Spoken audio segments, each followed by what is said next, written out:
코로나19로 달라진 일상, 그리고 또 다른 트렌드가 된 언택트 축제. 온라인 상영 준비에 한창인 춘천 인형극제 현장을 다녀왔는데요. 지금 만나보시죠. 가장 먼저 오늘의 축제 이모저모를 소개해 주실 분을 찾아왔는데요. 안녕하세요. 예. 네, 감독님. 이번 축제가 저랑 굉장히 관련이 있다고 해서 김재희 리포터가 찾아왔거든요. 반가운 분이네요. 관련이 있으시다고요? 네, 인형이요. 많이 놀라실 것 같은데. 네네네. 마스크를 쓰시니까 인형 같아요. 저분이 원래 연기도 하시는 걸로 알고 있는데. 인형에도 좀 다양한 종류가 있습니다. 안 되시네요, 이번에. 춘천 인형극제 이제 시작이 됐습니다. 어떤 축제인지 좀 시청자분들에게 소개해 주세요. 네, 춘천 인형극제는 올해로 32회를 맞습니다. 89년에 시작한 우리나라에서 가장 오래된 인형극 축제이고 가장 큰 축제입니다. 전통의 축제죠. 올해로 32회를 맞이하는 춘천 인형극제는 세계 각국의 인형극단들이 참가하는 아시아 최대 인형극 축제인데요. 올해는 코로나19 확산 방지를 위해 온라인 상영으로 진행된다고 합니다. 작년에 이제 내건 캐치프레이즈가 있는데 그게 보통 시즌 한 3시즌을 가요. 3년을. 네. 그게 우리를 움직이는 인형. 그러니까 우리가 생각하면 우리가 인형을 움직인다고 생각했는데 네. 그 인형이 도리어 우리를 움직이더라. 올해는 코로나도 그렇고 너무나 힘든 시국이잖아요. 네. 그러다 보니까 도리어 우리들끼리는 그 사무국 안에서 올해는 우리를 위로하는 인형 아니냐. 도리어 우리가 이 동심 어린 인형의 세계를 보면서 마음의 힐링을 얻고 도리어 그러고 있는 것 같습니다, 올해는. 또 이 춘천 인형극제에서 또 특별한 전시를 준비했는데 온라인으로 보여주지 못하는 상황이 있다면서요? 네네네. 제가 한번 직접 가서 한번 봐도 될까요? 네, 저를 따라오시죠. 한번 가보겠습니다. 눈으로 한번 봐야죠. 그렇죠. 땡땡땡의 가방이라는 주제로 꾸며진 이번 전시는 올해 코로나19로 축제에 참여하지 못한 해외 각국의 팀들의 공연 소품들을 보여주는 전시인데요. 극단 팀들의 What's in my bag이라고 할 수 있겠죠? 감독님, 근데 이것도 지금 해외에서 날아온 거 맞아요? 네.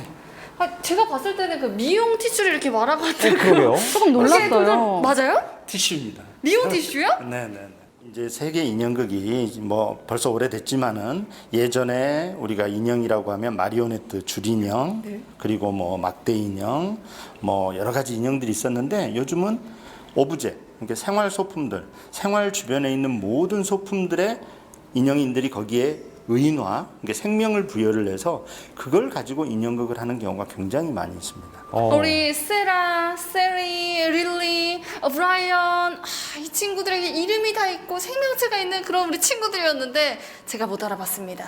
또 우리 무대에서 어떤 이 연기를 펼칠지 이 친구들 굉장히 슬퍼하네요. 움직이는 모습을 봐야 될 텐데. 이 친구는 톰입니다. 느껴지시죠? 톰이에요? sorry, 톰. 톰. 키도 크고 아주 훤칠하고 잘생겼네요. 잘생겼네요. 기존의 다양한 박물관 전시 이외에도 인형의 기술이라는 테마로 열린 다양한 인형극 체험도 가능했는데요. 다양하게 펼쳐져 있더라고요. 네. 우리 어렸을 때 소극장에서 인형극이나 연극 되게 많이 보잖아요. 오랜만에 봐서 되게 옛날 생각도 나고요. 영상으로 이런 인형극을 봤을 때 감동이 깨지면 어떠나 좀 걱정했는데 인형의 손끝 하나하나, 표정 하나하나 움직임이 전혀 깨지지 않아요. 감동이 그냥 여기까지 오는 것 같아요. 좋아요. 감동과 추억은 잠시 가슴 속에 담아두고 본격적인 공연 녹화 준비 현장을 찾아가 보았는데요. 명부 작성과 열 체크는 기본. 깨끗하게 손 소독까지 마친 후에 입장했습니다.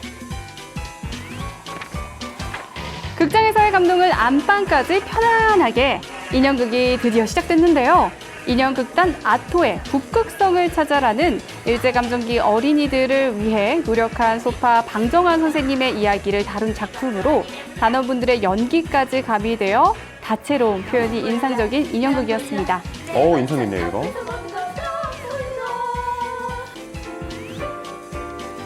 손끝 하나하나가 너무 섬세한 거예요. 그러니까요. 아이들한테 교육 자료로도 참 좋을 것 같고요. 네.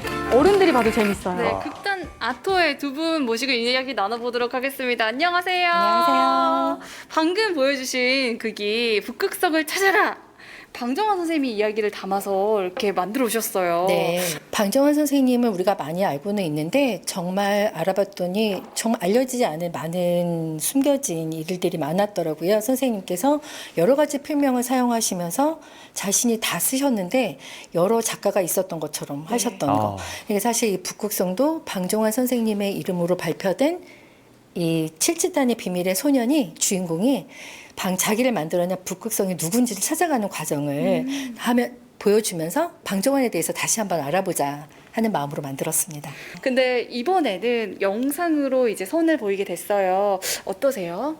그러니까 관객이랑 같이 해야 사실은 공연에 시너지도 많아지고 저희 하는 배우들도 에너지가 많이 생기는데 아쉬움이 있죠. 너무 정적 속에서 하다 보니까 조금 에너지를 못 받고 하는 부분이 있었는데 그래도 노력을 많이 했습니다. 저도 사실 이렇게 무대에 서니까 네. 했던 약간 그런 캐릭터들이 조금 욕심나긴 하거든요. 무대 욕심 나더라고요. 특히나마 이렇게 저한테 좀 팁을 주실 수 있을까요? 저한테 어울리는 캐릭터는 모던걸 시스터즈 해보시겠어요? 저 그 캐릭터 욕심났거든요. 아까 그거요. 아, 이거. 기다렸다는 듯이 대답하죠. 저 욕심 났거든요. 한번 도전을 해봤습니다. 너무 잘하시는데요. 잘한다고 하시는데 저는 왜 이렇게 눈치가 보이죠? 이거 약간 김재희 생각보다 같지 너무 않아요? 능숙하게 하시는데요. 다음으로 이어진 공연, 극단 별 비우길리의 배고파라는 공연입니다. 배고픔에 빠진 여우가 알을 품게 되면서 일어나는 일들을 익살스럽게 담아낸 작품인데요. 살아 움직이는 듯한 인형들의 움직임은 물론이고 재치 넘치는 상황과 이야기로 눈을 떼기 어려웠습니다. 진짜 살아 움직이는 것 같아요. 인형극은 아이들의 공연이라고 생각했는데 보다 보니까 저도 아니더라고요. 배가 빠져 너무 들겠어요, 정말. 뻣뻣하가 또 마무리가 굉장히 훈훈하게 네. 됐어요. 네네. 우리 여우의 이야기, 아이세의 이야기 우리 한 번께 만나봤는데 어떤 극인지 좀 자세하게 소개해 주세요. 네, 저희 주변에는 시선만 달리해도 굉장히 동화 같은 일들이 많이 일어나잖아요. 이번 작품은 그런 동화 같은 이야기들을 어떻게 따뜻하게 보여줄 수 있을까 해서 만든 작품입니다. 카메라를 이렇게 비춰야 되는 거니까 조금 더 무대에서 보는 것보다 인형이나 이런 것들이 디테일하고 섬세하게 나와야 된다는 생각을 해서 거기에도 좀 더 신경을 쓰다 보니까 시간이 좀 많이 걸리게 됐었어요. 그 극장을 또 오면 그런 어떤 현장감 같은 것들이 있는데 그 방 안에서도 그런 정말 극장에서 보는 현장감을 느꼈으면 여러분 안녕. 목소리 바로 바뀌시네요. 여러분 춘천 인형극제 많이 관심 가져주시고 사랑해주세요. 사랑해주세요. 온라인으로 진행되는 이번 춘천 인형극제 10월 23일까지 32편의 작품을 만나보실 수 있는데요. 다채로운 공연들 놓치지 마시고 꼭 즐겨보셨으면 좋겠습니다.